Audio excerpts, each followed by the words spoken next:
A 1 and 2 and... When he walked into a room, it electrified. He was that born showman. Nobody liked him but the public, and that's why he was on for 70 years. He would sell out an arena. They would sell the seats behind the stage. No one could have dreamed that a misfit child from a homestead in North Dakota could have accomplished what he accomplished. He was always, to his dying day, a North Dakota farm boy.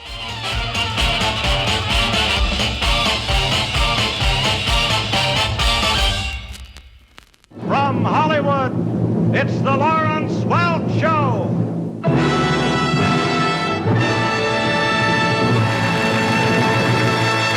Now your host, Lawrence Welk. Thank you so much. Thank you, Bob. For decades, Lawrence Welk, the charismatic band leader with a distinct accent, charmed audiences with his big band music and wholesome entertainment. Welk's path to the bright lights of Hollywood was shaped by the values he learned growing up in a poor immigrant family on a modest farm in rural North Dakota.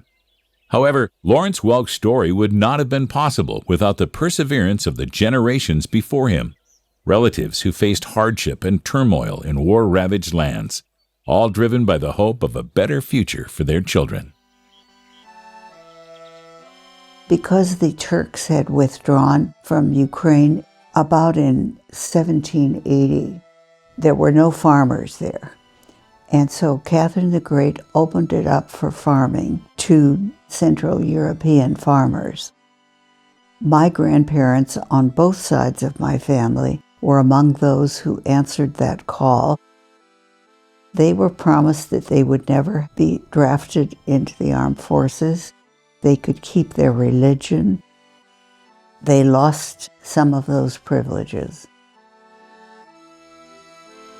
Ludwig and Christina Welk were fourth generation German from Russians living in the Odessa region of modern-day Ukraine. In 1892, they had had a child, but severe famine struck southern Russia and Ukraine, killed about 500,000 people. Among those were their first child, Johann. At that time, large numbers of Germans from Russia were deciding to immigrate to other places in the world, especially the northern plains. And Ludwig and Christina already had relatives who had moved to Eureka, South Dakota, and they decided that they would join them. Ludwig and Christina Welk would have left South Russia in 1893 by rail and taken the train up to Bremen, Germany, where they would have caught a ship to New York, and from New York they would have traveled by rail to Eureka, South Dakota. Ludwig worked around town with his brother-in-law while he scouted for land in what's modern-day southern North Dakota.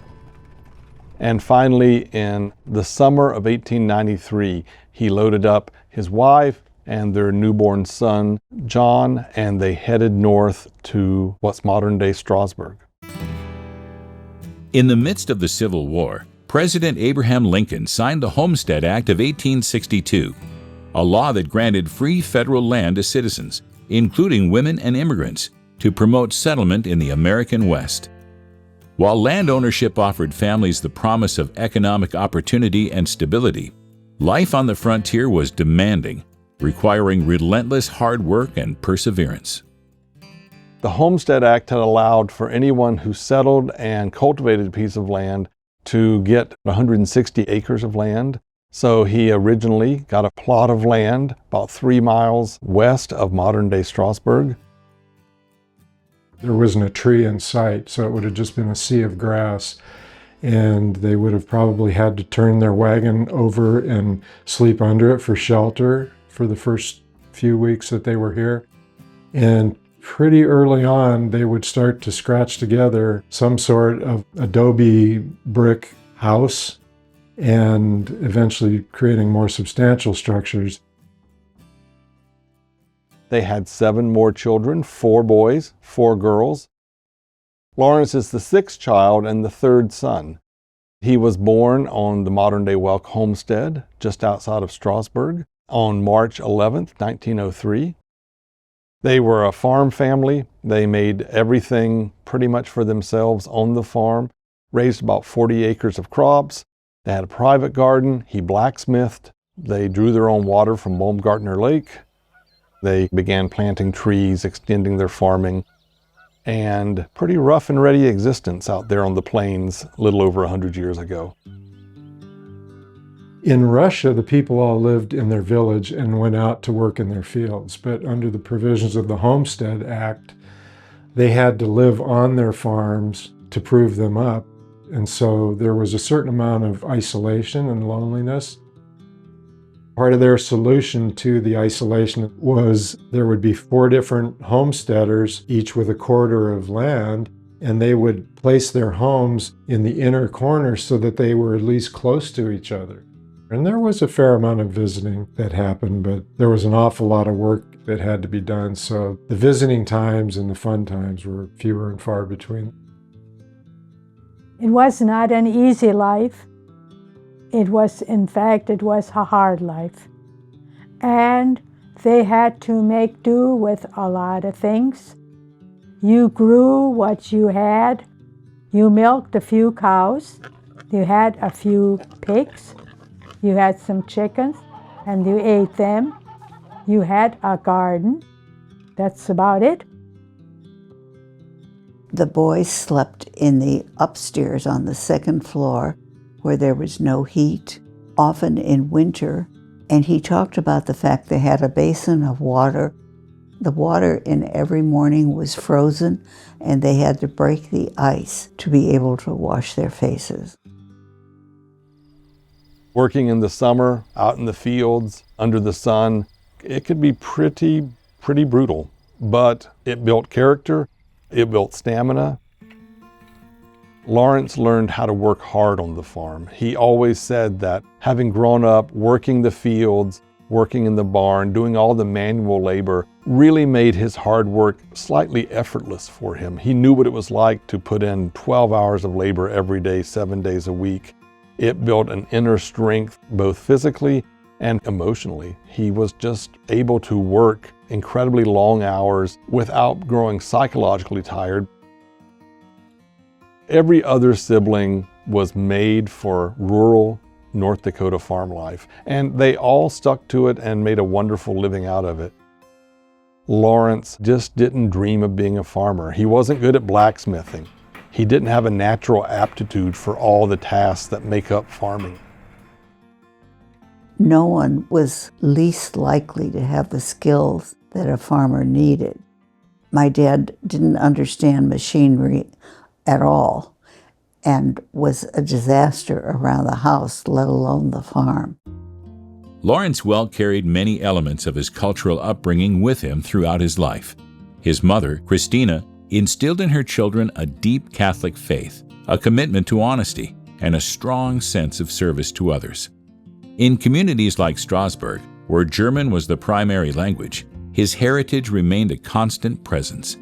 Though Welk was shy and socially awkward as a child, he formed one powerful connection early on, a deep and lasting love for music.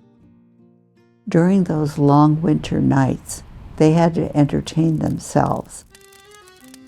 Everyone on both my mother and father's family, all of their siblings, played instruments, they sang, they were all talented. The music was possible, born into our family tree. My mother and my father had music in them. My mother was a very good singer and also an exceptionally good dancer. My mother was as good a dancer of any of the girls as I danced with on the show. Music was the way that they passed down their cultural traditions. It's the way they entertained themselves, dancing, song, playing the accordion, playing the piano. These were just an integral part of what the cultural life was. It's how the community bound itself together. When Lawrence was 11 years old, he had a bout of appendicitis and had to be rushed to Bismarck. For several weeks, he lingered on the edge of death. For about a year, he had to stay at home and recover. Couldn't go to school, couldn't work on the farm, and his mother set him up in the living room on a cot. In the living room was the family organ and his father's accordion. And while Lawrence lay there those months, he really thought about, I've had a second chance at life. What do I want to do with my life? And he would lay there and dream about making music.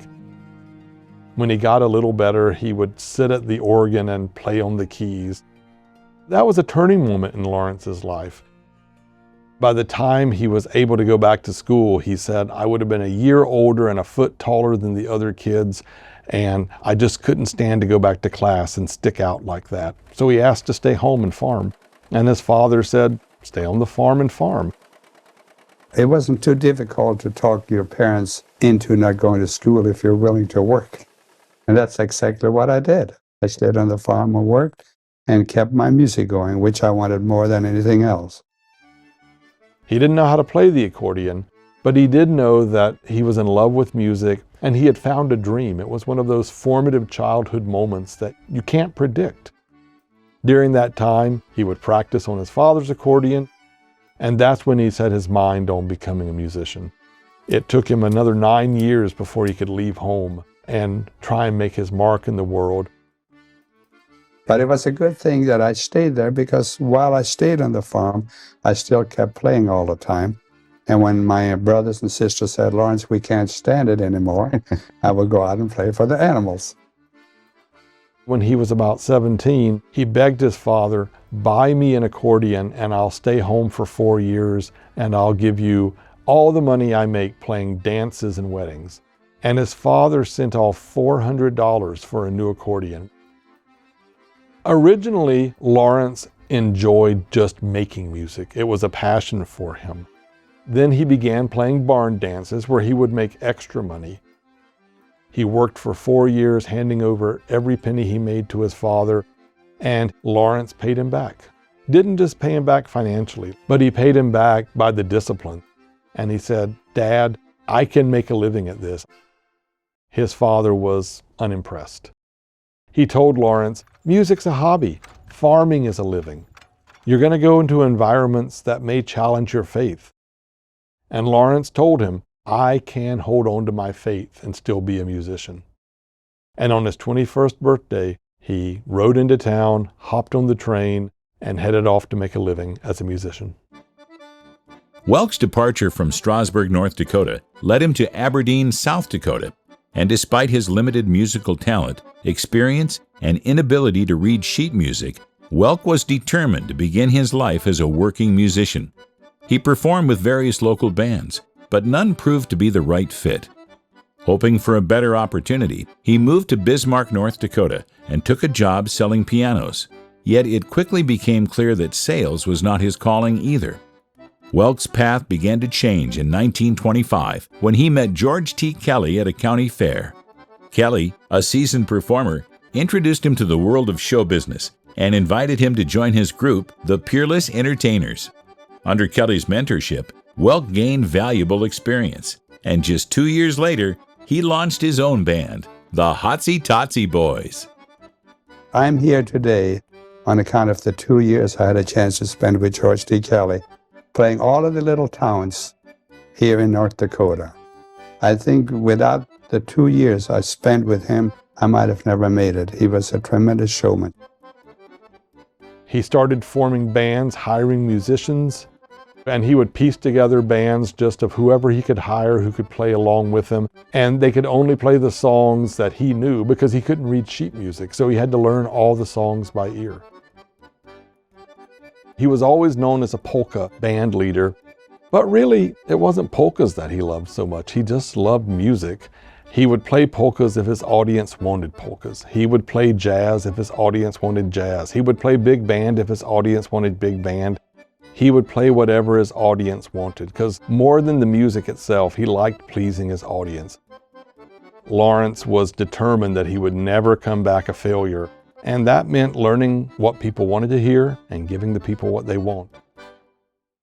He had been out on his own for 7 years, making a career as a musician, and he had wound up in Yankton, South Dakota. In 1927, in a blizzard, he stopped to spend the night. And while his band slept in the morning, he ran over to the new radio station in town, WNAX, and he asked if they wanted someone to perform on air. By the time he went off the air that morning, they were getting phone calls, and the radio station owner offered for him to stay and come back again later in the day and the next day. That turned into a week. After a couple of weeks, he got a permanent contract to appear on the radio station. And because he was on the only radio station in the region, Lawrence actually became a big star in South Dakota, Northeast Nebraska, and Iowa on WNAX. And while he was there, he met a young nursing student named Fern Renner. She was training to be a nurse and had gone to Sacred Heart School of Nursing in Yankton, South Dakota. And her friends in the dorms talked about a really cute band leader who played on the radio. They talked her into coming down, and when Lawrence saw her, he fell head over heels in love with Fern. She did not fall head over heels in love with him, and he had to pursue her for several months before she'd even agree to go on a date with him. Fern and Lawrence married in April 1931 in Sioux City, Iowa. A year later, they had their first child, Shirley. When Lawrence had a family to support, he literally would travel from town to town, take jobs in hotels, and the hotel may simply say, we'll give you a room and let you eat in the cafeteria in return for performing for our customers. He was never afraid to take a risk, to care for his musicians, to care for his family. He took a lot of personal responsibility that his family and his employees relied on him. So he worked as hard as he needed to see that they got what they deserved. I have a great feeling of wanting to be righteous with the people I'm responsible for, and I love what I'm doing so very, very much. He had a very spiritual understanding of his career. At one time in his life, he had had a bus accident with his musicians, and some of them were injured, and he was very guilt-stricken. My musicians could have been killed. Am I doing the right thing? And he went and talked to his priest, and his priest said, this is the way that you serve God. This is the way that you carry out the purpose you have in life.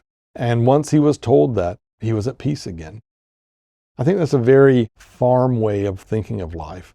You're put in a place to give glory to God by the way that you use the gifts that you're given to serve Him and to serve others. And that's what Lawrence felt he was doing as a musician.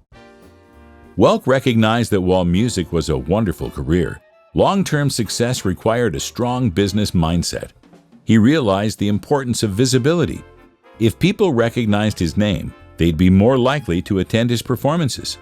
By taking an active role in every aspect of his brand, Welk was able to build a lasting presence and diversify his income through multiple ventures. Early in his career, he would produce branded merchandise, everything from pens and pencils to chewing gum to children's toys. You'd constantly run across his name, and when he came back to town, you'd come and see him. He was a very creative, spontaneous person. Anytime he had an idea, and it was several times a day, he would say to my mother, I just had a wonderful idea. He thought they were all wonderful. That's why he established so many businesses. He was a chicken farmer, but he'd be on the road with his music and he'd say, oh, just stop by and get a chicken. Not buy a chicken, just stop by and get a chicken. He had a cafe, a diner. He had squeeze burgers. He had accordion fries. But show business is what he wanted.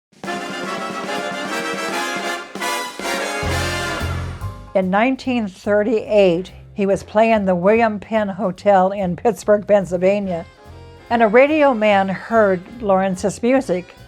And he got to Lawrence that night and said, you know, your music really sounds like champagne. Well, Lawrence heard that, and from then on, it became the champagne music of Lawrence Welk.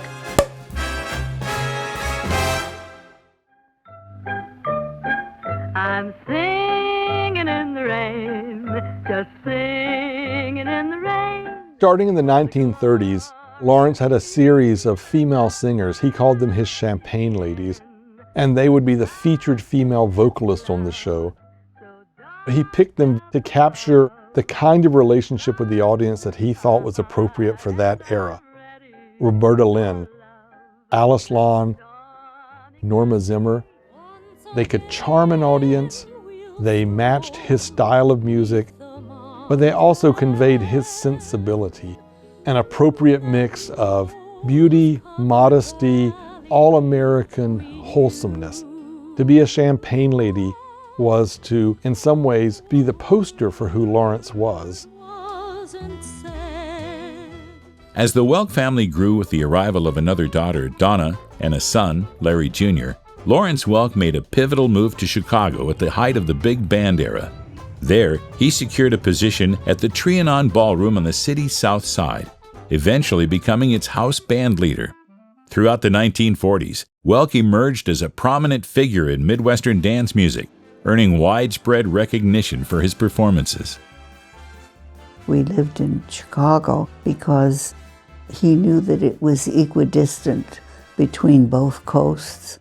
But more importantly, it was close to the Midwest and to the South, where he had much of his work.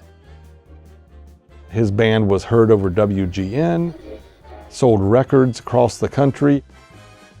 He was probably what you'd call a B-list artist, not quite the top of the big band scene, but he was making a very good living, and he was well established enough with Midwestern audiences that even as the big band scene began to die down in the late 1940s, he managed to still hold on to his audience and really connected with the farmers, the small town listeners who would hear him over the radio. He loved to play the small towns around the Midwest because that's where he came from. I think the secret to his success throughout his entire career was that people across the country, people in small towns, people who weren't in the big cities knew that Lawrence was one of them. And they knew that his values were their values.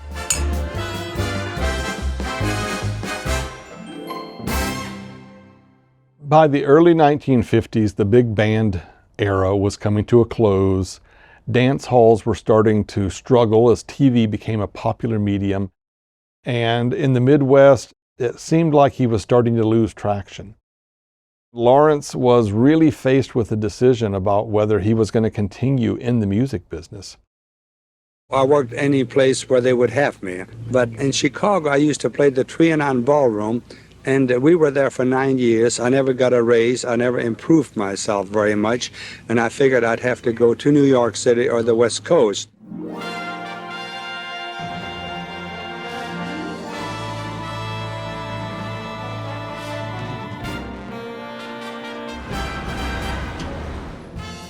So he headed out to California and decided the West Coast is where I'm going to make my last stand. This is where the action's going to be.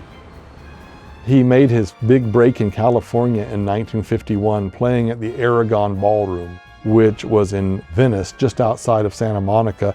It was actually built on piers over the ocean. While you danced, you could hear the waves breaking under the dance floor.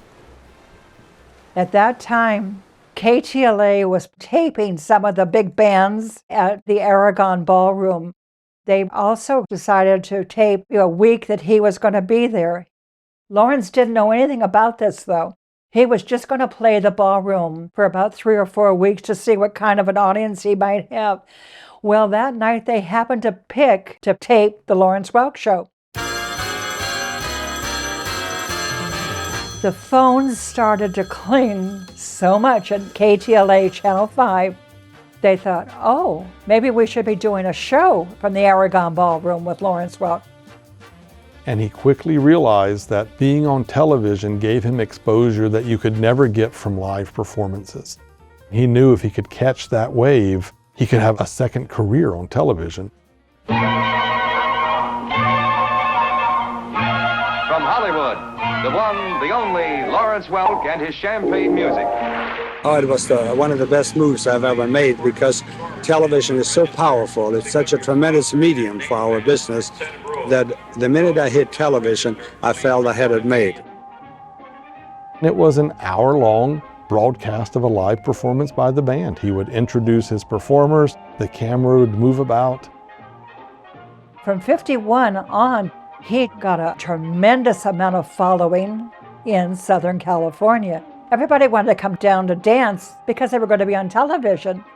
And of course, because he played the Midwest for over 20 years, They all wanted to come to Southern California to see the Lawrence Welk Show.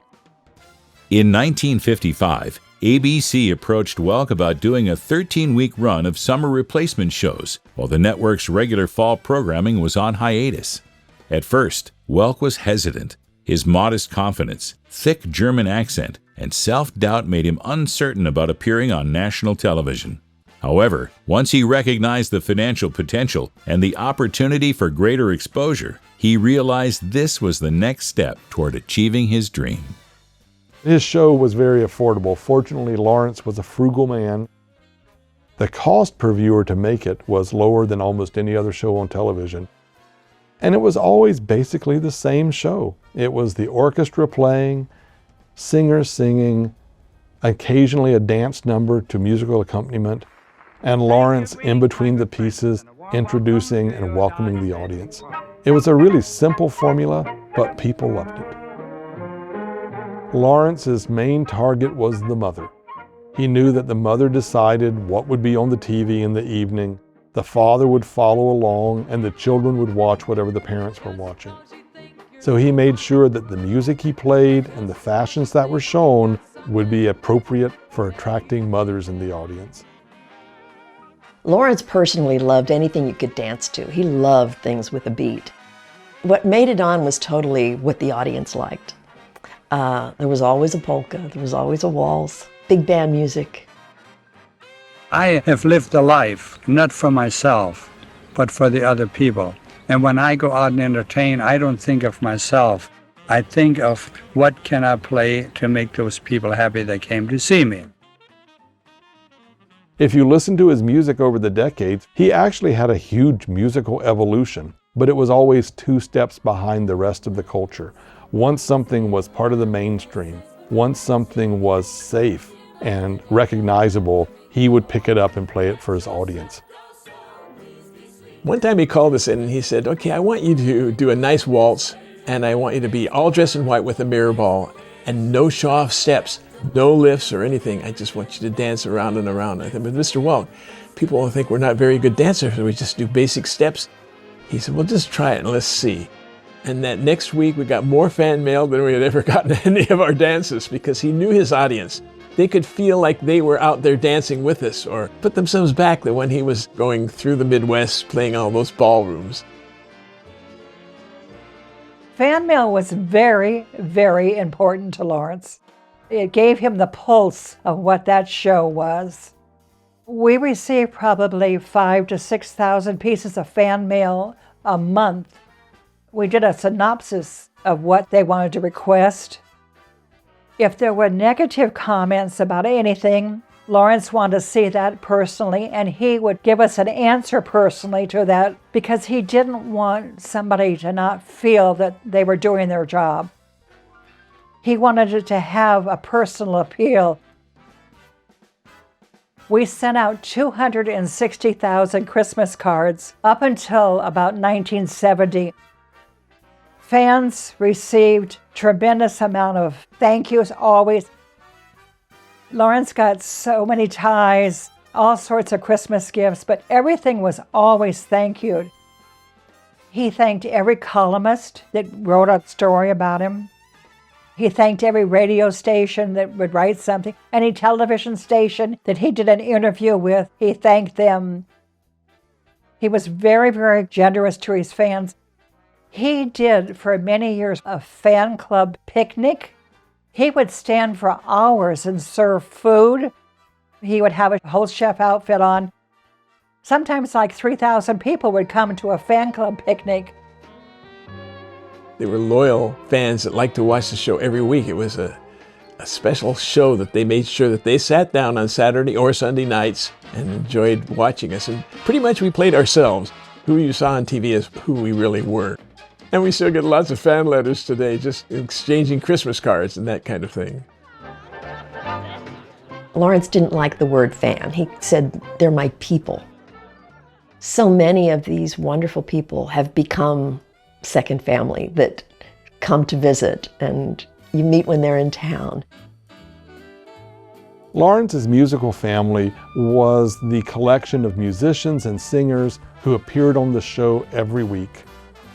Lawrence sought to hire the most talented musicians that he could because he wanted his audience to have well-executed performances of songs that they liked.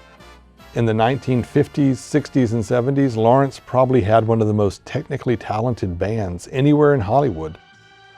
They were not A-list celebrities. They were people that he often recruited while he was touring the country, playing towns and villages around the nation. If you worked for Lawrence, you made union scale. And it's part of his frugal North Dakota personality. But it also was very good management. He knew that people weren't coming to see this star or that star. They were coming to see the whole show. He had no contracts, which is really an interesting part of being on the Lawrence Welk Show. You know, it was just him telling you that he liked your work, and if you stayed on time and brought him successful product, he would keep you forever. If you worked for Lawrence, you knew that you were going to be working every week. You could pay your bills. And Lawrence was a generous employer. He established a retirement plan and a profit-sharing plan for his employees so that many of them who might have left the industry bankrupt after a career were able to enjoy comfortable retirements. I always thought Lawrence was the best boss I could have had because he was kind, he was funny, which a lot of people don't know about him. Hold it just 1 minute, boys. Hold it just 1 minute.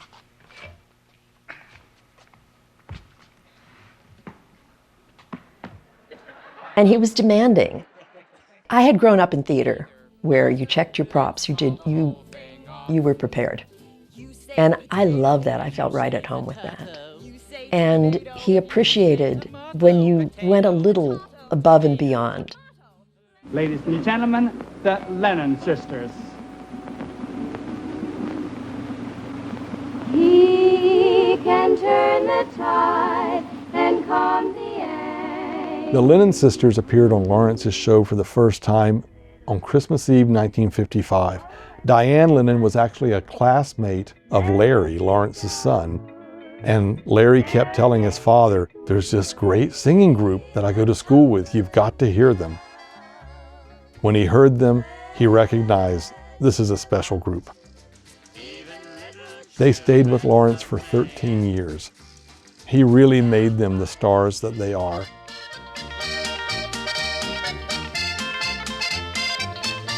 Myron Florin was his accordionist and was 100 times better than he was. And Lawrence says, that's why I hired him. I would never hire someone who only played as well as I do. He was a South Dakota farm boy, and he had seen the accordion and music as his way off the farm as well. And he shared Lawrence's religious sensibilities.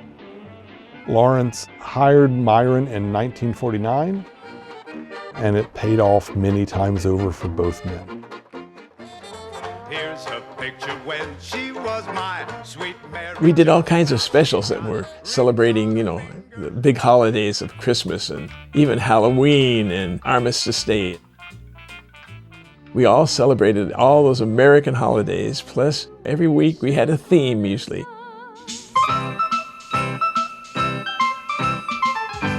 The Christmas show was our #1 show. We usually have around 60, 70 children.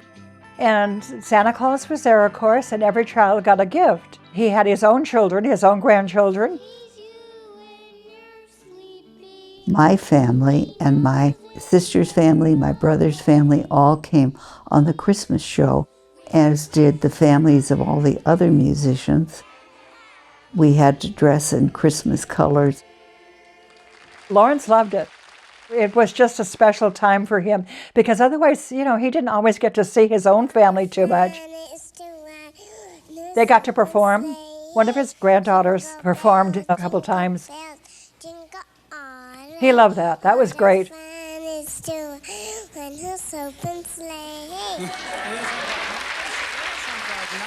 Welk often struggled to balance the demands of his show with his personal and family life. His strong German-Russian work ethic drove him to pour long hours into rehearsals and business meetings. But that same dedication left little time for family activities or personal connection. He was very busy. I mean, he was always working and thinking of ideas and the production numbers and production meetings that he was in and all, working with his staff. He got into the office at 7:30, always was on the phone, was doing whatever had to be taken care of that day. Even in his late 70s, he would be up early and he would work late at night. He was an 80-hour-a-week worker, even when times were slow, because he didn't really know anything but work. Traveling with Lawrence Welk was a thing unto itself. The schedule was brutal. Most of them were either 10, 12-day tours, and each day was a different city. And depending on the size of the arena or the auditorium we were playing, we would do 1 or 2 shows a day. If you would see Lawrence at a concert, he was quite a bit more lively than you'd see him on a television show. Lawrence always played off of the audience because he loved his audience. He usually included a dance number from the people in the audience so he could go out and actually mingle with them and talk to them, and they made him feel very important because they were all fighting to dance with him because he was a good dancer. Lawrence would come off a 10-day tour, more alive and revitalized. We were dragging everything.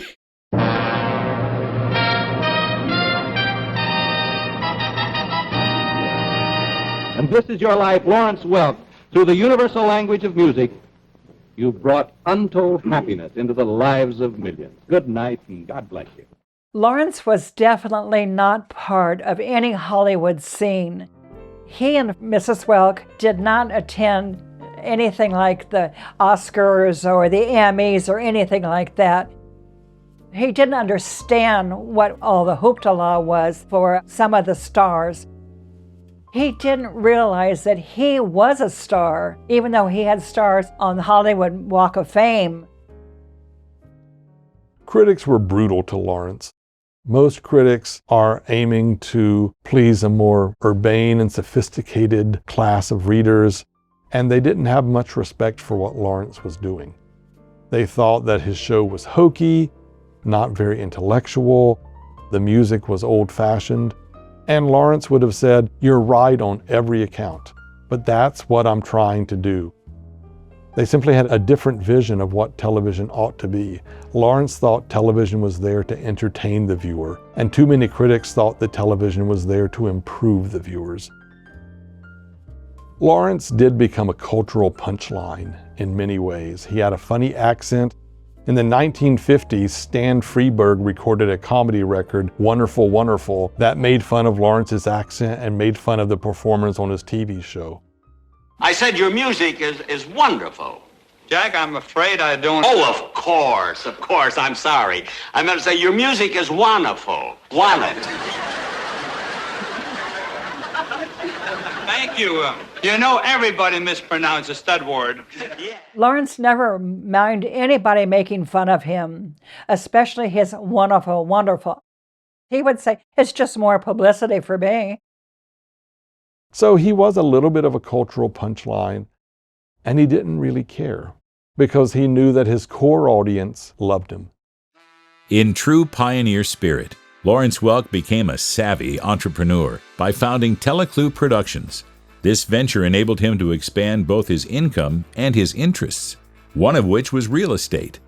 In addition to his business in property, he also built successful music publishing and recording divisions. Starting in the late 1950s, he entered the music publishing business. He began acquiring songbooks and owning the rights to catalogs of songs. When he performed them on his TV show, he paid himself the royalties. By the time that he retired, the Welk Music Group was one of the largest music publishing companies in the country. Lawrence also began a growing real estate empire in Southern California that included commercial real estate. He built an enormous bank tower overlooking the Pacific Ocean in Santa Monica. In 1964, Lawrence bought a small mobile home park in Escondido, California. Over the coming 2 decades, he expanded it to include a 9-hole golf course, hundreds of condominiums, and it became the heart of a resort empire that reached to Mexico, Colorado, and Branson until it was sold to the Marriott Group for almost $400 million. I think at the end of his career, his real estate holdings were by far the most valuable part of his portfolio, and also the longest lasting part. When Lawrence died in 1992, his net worth was over $100 million.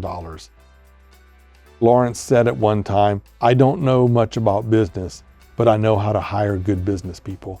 And he built a large business empire of trusted confidants who had the expertise that he lacked, and he trusted them to do their job, and it made him a very wealthy man. Teleclear Productions did expand through the years. When Lawrence moved from Chicago in 1951 to California, he brought Ed Spalding to California, and Ed became executive vice president. And then when Ed passed away, Ted Lennon, the uncle of the Lennon sisters, who was vice president, became executive vice president. Ted Lennon was one of the persons that was really behind most of the real estate development and the Escondido property, Santa Monica properties.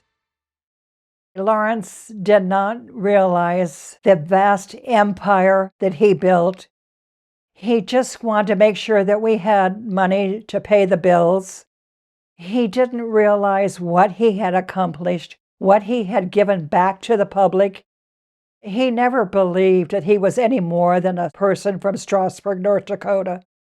By 1971, Lawrence Welk's ratings on ABC had begun to decline, with the show gradually slipping out of the top 20 over the previous 2 years. Then came the unthinkable. ABC made the decision to cancel The Lawrence Welk Show. When The Lawrence Welk Show was canceled from the ABC network, it was a strange situation. Because the way Lawrence found out, he was on the golf course, and someone from the press came up and asked him, "How do you feel about your show being canceled?" And that was the first he'd heard. He had not had the courtesy of a phone call, of a heads up, nothing. For us, it was more like a game of telephone. Once one person found out, it sort of made the rounds.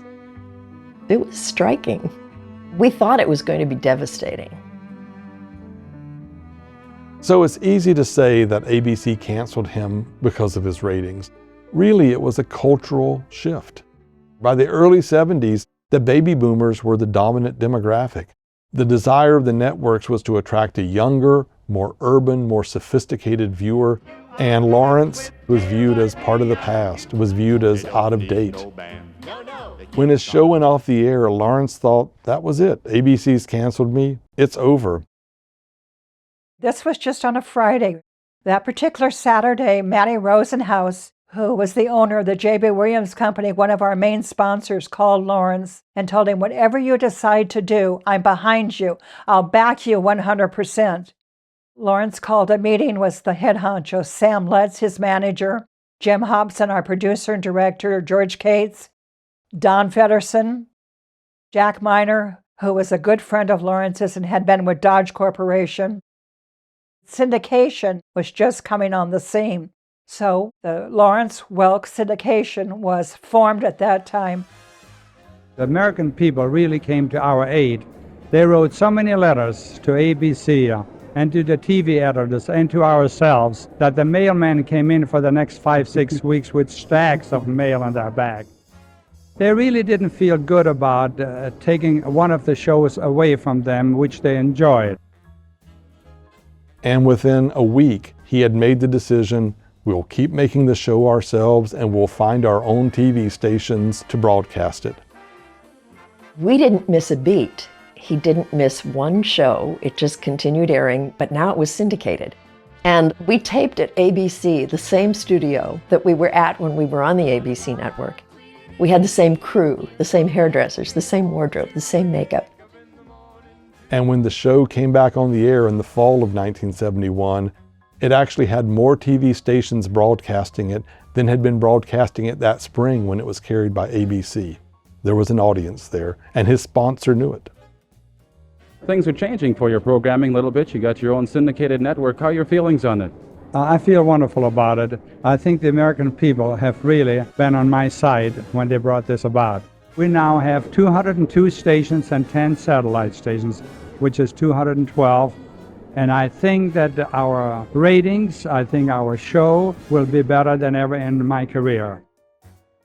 Lawrence's decision to keep the show alive was in some ways rooted in his own love of success and love of music. He enjoyed making the show. But he also had dozens and dozens of employees who relied upon him for a living, and he felt a deep obligation to them. Amid the highs and lows of his Hollywood career, through successes, setbacks, and countless responsibilities, Lawrence Welk remained deeply connected to his homesteader roots. Strasburg, North Dakota held a special place in his heart, and he made it a priority to return often to the town that had always welcomed him with open arms. The quiet prairie farmstead grounded him, serving as a constant reminder of his humble beginnings and the many blessings that followed. Lawrence Welk's first comments as he stepped off the plane were how happy he was to be back in North Dakota and how beautiful the weather was for the occasion. Happy to be home then? Extremely happy to be home. And you know what? It couldn't be nicer. Oh, it's beautiful. The climate is so beautiful. Lawrence was always really good about coming back and fitting in and letting people know that he hadn't forgotten where he came from. Outside of Strasburg, they put up a sign saying the home of Lawrence Welk. So we are 70 years into Strasburg claiming Lawrence as its greatest son. This is Strasburg's finest hour. We are truly happy and proud of you, Lawrence. Of all the prominent men in the United States today, you are perhaps the only one that publicly acknowledges and speaks about his hometown, especially in the cases where the hometown is one of the size of Strasburg. In the 1960s and the 1970s, every year he made a vacation back to Strasburg. He would come for a few days. He would visit his brothers and sisters. He would go to church. He would play golf in Linton. He just liked coming home. He truly had a deep love of North Dakota, had a deep love of his hometown. He was proud to be a North Dakotan. What do you get out of the trips coming back home? Well, I think it's a little bit like anyone else where you have your roots. I think it's very powerful, and I think by coming back here, I have much more gratitude in my heart than I would if I wouldn't come back here. Lawrence was very, very good to his hometown. He never forgot about them. He made sure that they received money for the actual city. There is a Lawrence Welk pool still to this day in Strasburg. And he tried to get back there as often as he could to see his brothers and sisters. Mike was always the closest to him. My dad was so proud of Lawrence when he'd come back to Strasburg. Oh my God, that was another 4th of July. We had a bowling alley at that time, and he'd fix breakfast in there. Everybody could come and have breakfast. He'd fry eggs and whatever. I think people in Strasburg always were and still are very proud of the fact that Lawrence came from this culture in this area. The empire Lawrence Welk built was a reflection of his heritage, his deep passion for music, and his unwavering commitment to serving others. The decision to retire in 1982 was a difficult one, but as with many beloved traditions, the Lawrence Welk Show found a way to live on, this time through the enduring support of public television. Lawrence Welk Show. Lawrence retired in 1982, and his syndicated show went off the air. In 1984, he did a reunion special that was aired on public television, and the ratings were so good that the following year they did a second reunion special. After that, Oklahoma Educational Television Authority decided there may be a market to syndicate reruns of Lawrence's show. Now sit back and enjoy the show selected especially for public television. And in the mid-1980s, they began running reruns of Lawrence. That quickly spread to almost every public television network nationwide. It's so wonderful having Lawrence Welk back on television again, and here he is on Prairie Public Television. We're going to take this short intermission and talk to you about becoming a member. Lawrence was still alive when the show premiered on public television in 1987. Was very, very pleased because he loved public television. He and Fern watched public television a good deal. It is so important to all of us to keep public television on the air. He never truthfully retired. It was only about the last 2 years of his life that he didn't do some type of a show. He still would pick up that accordion as he wanted to play.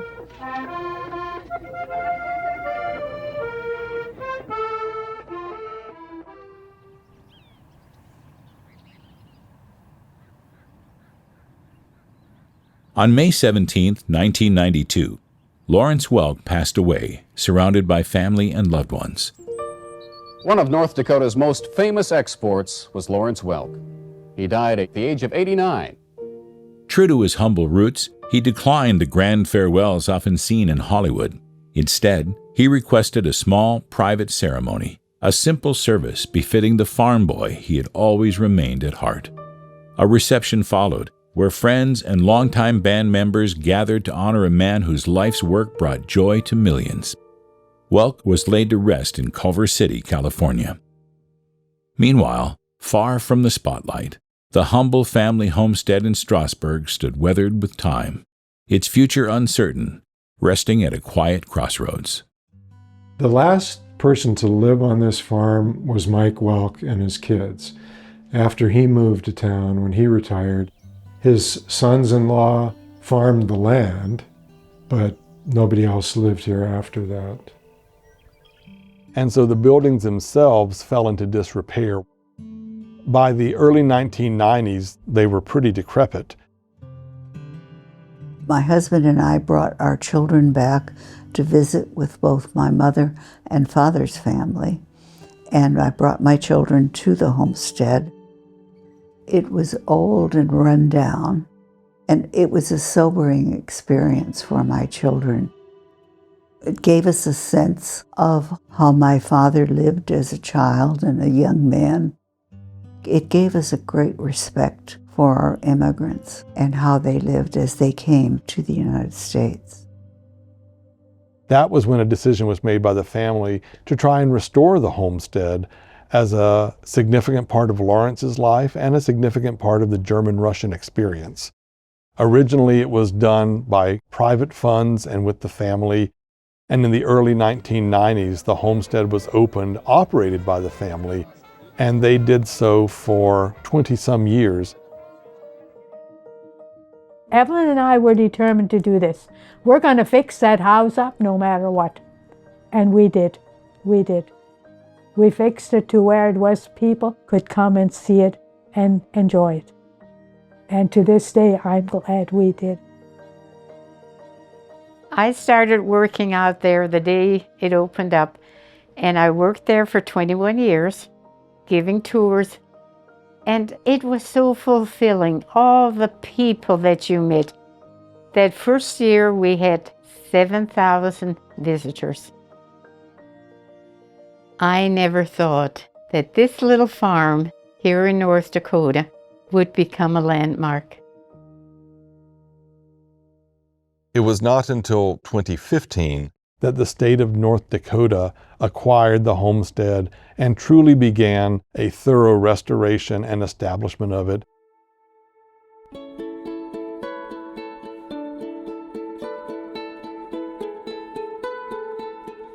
It's important that the Ludwig and Christina Welk homestead is a historical site because the Germans from Russia are a key part of the history of the Upper Plains. They helped make North Dakota what it is as a state. Lawrence is an important part of that legacy, but I think the legacy is larger than Lawrence. And by making the homestead a witness to the hardships they endured to establish themselves in our country, of the way that their culture has filtered into the culture of the plains, future generations can know where North Dakota came from. What a beautiful audience! Lawrence's biggest accomplishment was the longevity he had with his audience. People who were sitting on their grandparents' laps listening to Lawrence in the 1950s are still listening to Lawrence. He loved the music, he loved the people, he loved the America that he thought these songs and this style of music embodied. And that gave him a bond with the nation that lasts to this day. Part of being a homesteader is you don't give up. In some ways, Lawrence is the story of our country in the 20th century. He started out where the country was at the beginning of the 1900s. Poor, overwhelmingly immigrant, overwhelmingly agricultural. And by the time he died in 1992, the country had transformed itself. And along the way, Lawrence followed that transformation. But he didn't transform himself. He stayed who he was, a North Dakota farm boy. And I would also like to add my thanks to all of you for being such wonderful, loyal audience all these years. Now keep a song in your heart, and may all your memories be happy.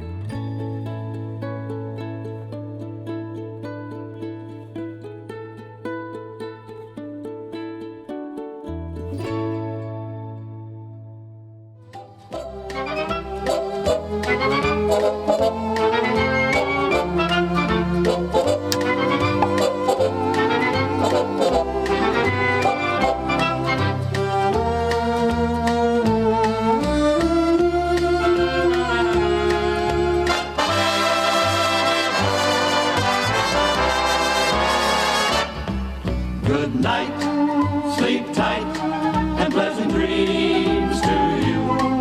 Here's a wish and a prayer that every dream comes true. And now till we meet again, adios, au revoir, auf Wiedersehen.